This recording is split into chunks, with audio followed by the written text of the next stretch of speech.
Hello, 6th graders, and we're now in section 8.3, which covers the area of circles. We're going to start talking about the area in a different sense of circles. So while you do not have to do this, I want you to follow along. Step 1.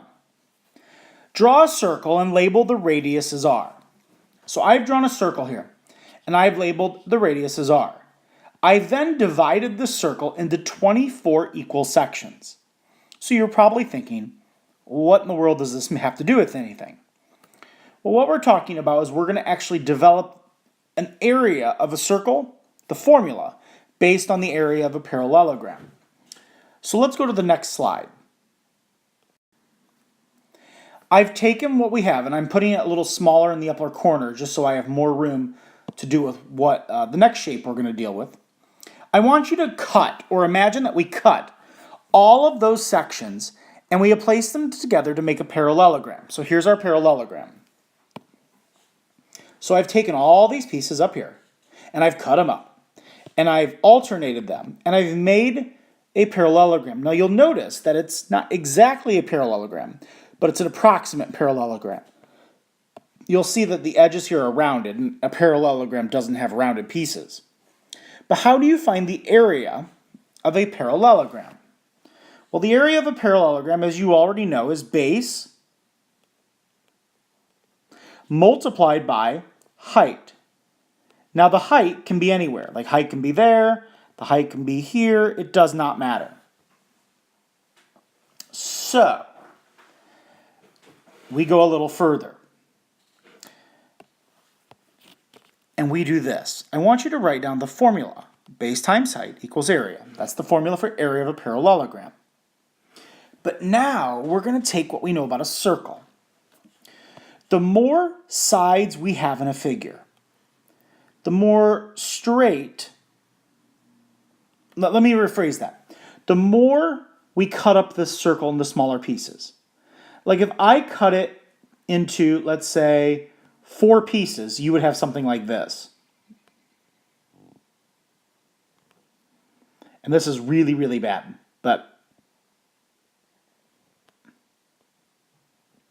you'd have something that looks like that as our parallelogram. Now this, base times height, is much farther off from a parallelogram than this down here is. Because we have all of this area here, it's all empty. And so all of that, it's not what we want. So I'm going to erase this. And let's go back to the picture we're talking about, which is the area of this parallelogram. But we're going to transform it into a circle. Each of these pieces here, this piece, this piece, this piece, this piece, this piece, this piece, this piece, and all of them, if you added the top and bottom together, that's the circumference. That's the distance around this thing. The more pieces that you cut this circle up into, the flatter this is going to be, and therefore the closer it's going to be to the area of a parallelogram. So the base, if you'll notice here, the base is just half of the circumference. So rather than 2 pi r, half of 2 is 1. So we're going to plug in the base as not 2 pi r, but just pi times radius. This is right here what the base is. Now, why did I do pi r instead of 2 pi r? Because if you added this piece up here and this piece on the bottom, that's the circumference. Well, we're only talking about the bottom because that's the base of a parallelogram. So that means we're going to cut this in half. So there, instead of 2 pi r, we write pi r. Now the height, look at the height. This is kind of like the center right here of the circle. This is the outside of the circle. So the height's actually really close to what? The radius of the circle. So look at what we have here. Pi r times r is r squared. We just developed or came up with the formula for the area of a circle based on the area of a parallelogram. Which leads us into this slide. The area, A, of a circle is the product of pi and the square of the radius. So it's A equals pi r squared. So example 1, finding the area of a circle. Now, if we find the area of the circle, we must always use the same formula, which is A equals pi multiplied by the radius squared. So in this case, it says for pi, we're going to plug in 22/7 multiplied by the radius, which is 7 squared. So in this case, we could take 7 squared, which is 49. 49 divided by 7, well, a seventh of 49 gives me 7. 7 multiplied by 22 gives me 154. Now, once again, this is what I did. 22/7 multiplied by 49. The 7's canceled, which gave me 22 times 7, which gives me 154 centimeters squared. Now remember, this is approximate because 22/7 is not actually pi. So this is an approximate answer. Now there's something else I want to tell you, and that's this. It doesn't go over it in this section, but sometimes it's going to say leave your answer in terms of pi. Leaving your answer in terms of pi means you are not going to plug in anything for pi. You're going to leave pi as pi. So if I told you in this problem, leave it in terms of pi, all you would do is plug in the radius, which is 7 squared.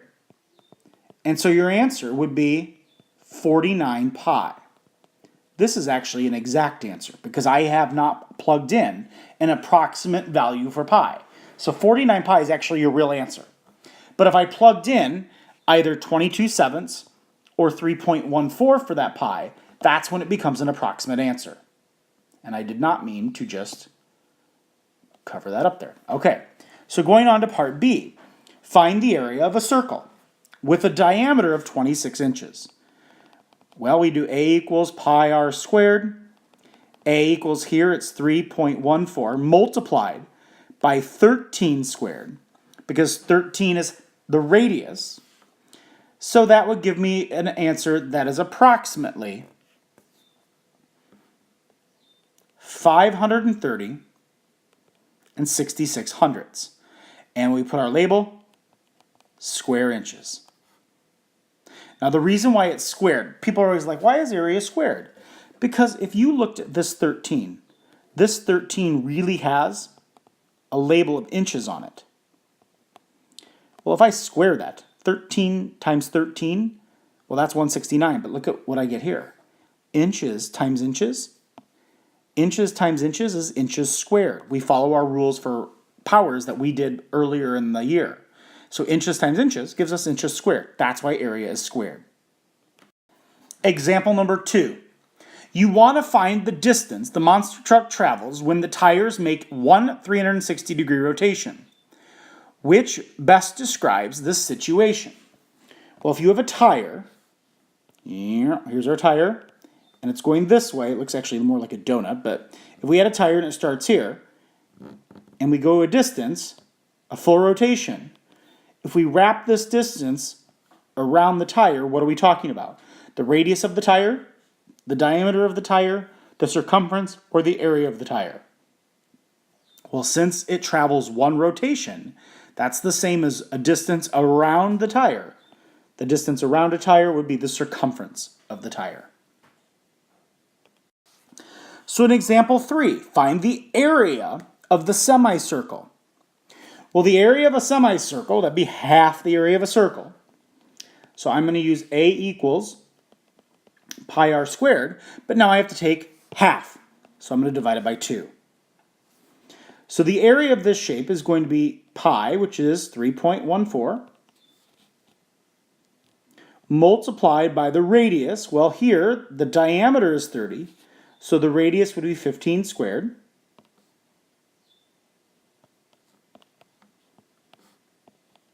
Well, I plug that in. That's 3.14 multiplied by 225 divided by 2. That gives me approximately 353 and 25 hundredths. So you could say the orchestra pit is about, or approximately, 353 and 25 hundredths square feet.